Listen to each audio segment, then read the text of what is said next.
শ্রী গুরু আশ্রম।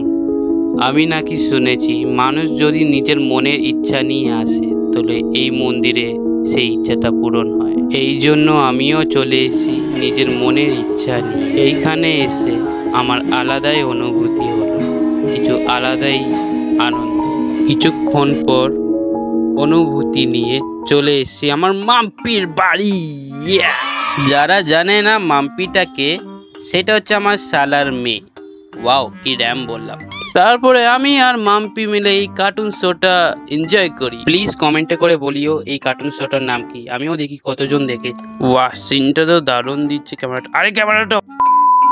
এই শো তো এনজয় করতে করতে আমার তো পেয়ে গেছিল খিদে। কিছুক্ষণ বসার পর বৌদি আমাকে দিয়ে দেয় চিড়ের পোলাও, যা বলে হামকো গিয়া, হামকে তো খানে সে মতলব হ্যায়। যেমন খাওয়া সেমন টেস্ট। তার সাথে দিয়ে দেয় আদা দিয়ে দুধ চা।